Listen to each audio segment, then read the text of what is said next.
Welcome back, I'm Kimberly and this is Inside Exec. I'm actually doing a replacement podcast today.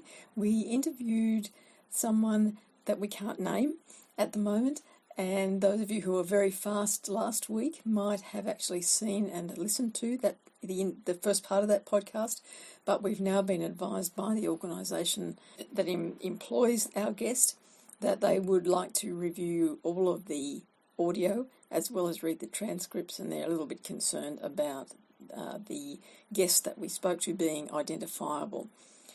It's disappointing for us. It is absolutely the first time that this has happened in the 7-8 years of us making these podcasts, but we respect the organisation's right to review that content and let us know whether they are happy for it to go ahead. In the event that they do give us approval for the podcasts, we will link those podcasts to this one that I'm making today. But I thought it was important in terms of the topic to give you a summary without being too identifiable, so that you can get an idea of why we thought it was interesting to talk to this particular person. So as background, this is someone that I have known for over 40 years, and it is a person that I've watched develop their career throughout that time. So I started knowing this person when they were at university, and then have seen that career progress through a particular area of interest, stayed in the same environment, stayed pretty much with the same types of employers. In fact, I understand that she's been with her current employer for 15 of those years, and the earlier employers were both 10 years and a little bit shorter period of time. What's interesting about it is that she works in a multicultural environment and a multilingual environment. And I think the multilingual part is the part that I found most interesting in the discussion with her. We looked at the value of it in terms of how it is seen in the broader community, as well as how it is used within the profession that she's in. She started by telling us some stories about her early days and how she was born in Australia but travelled back and forth to her parents' home country 5 or 6 times before she had finished the schooling system.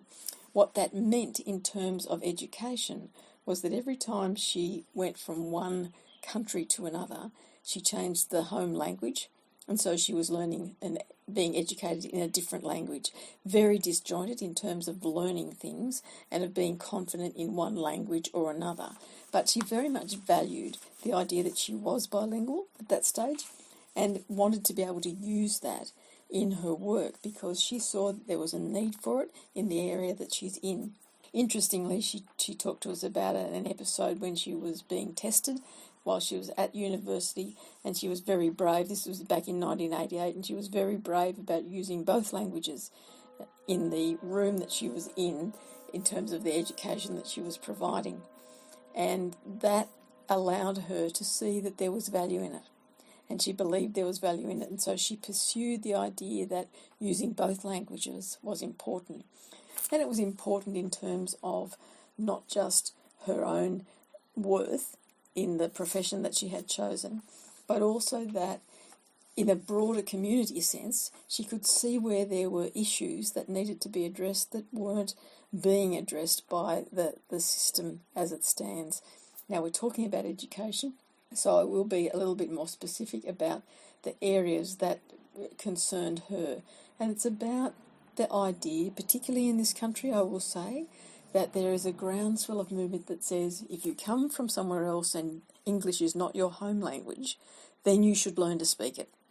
And yes, that's very valid because all of the services that are provided are predominantly going to be English first. Yes, they have lots of other translations, and yes, you can access translators to access those services. But if you're running day to day trying to do a job, save some money, and you're faced with a situation where you might have to have an intervention of some kind in terms of education, then those services are going to be provided in English. And if as the home provider you can't access or you don't understand what they're saying, then it makes it that much more difficult for you to be part of that process of education.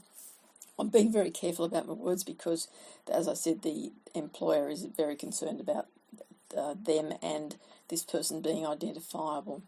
The other thing that I found was interesting was that in those early years, the very first teacher that she had at school recognised that her parents were not educated in the home language and there were no books at home.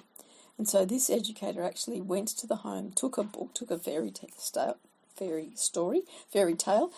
book, and that became the most beloved book in the household. Convinced the mother in the household that access to that book needed to happen every day and reinforced every day. And it was that care and that inclusion of the two generations that forged the path for this person to think about educating across cultures. What we talked about in towards the end of the first session was that if we looked at communication generally, and it's about communicating whether it's in the home language, whether it's in another more common language that's used around and about wherever you are, if we transpose that into a work environment and you look at the staff that you're working with, the behaviours that you see might be a result of the fact that they don't have a way of expressing themselves. They're thinking in two languages, and so they can't work out what the right words are for the language that they're using. And so we need to be aware of the fact that always in their heads, they might be working through things in two languages before they actually give you an answer. So we mustn't rush them for answers. We mustn't jump down their throat when we think that they're saying things the wrong way or they're not expressing themselves well. We must give them the time and the opportunity to express themselves clearly.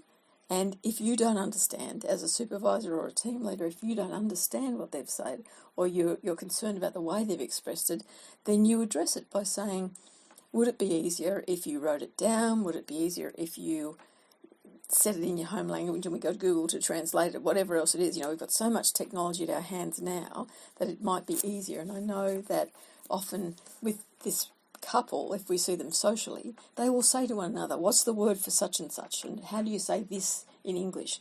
And they bounce off one another so that they get their communication right. So once again, it is about communication, but it's about communication in the workplace with multilingual and multidisciplinary teams.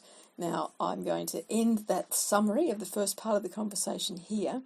We did go on to talk about a whole range of management issues in terms of then managing the staff within that environment, and I will do a summary of that, of the next two parts, but I'll just do it as one summary for you. So for now, I'm Kim Bailey, and this is Inside Exec.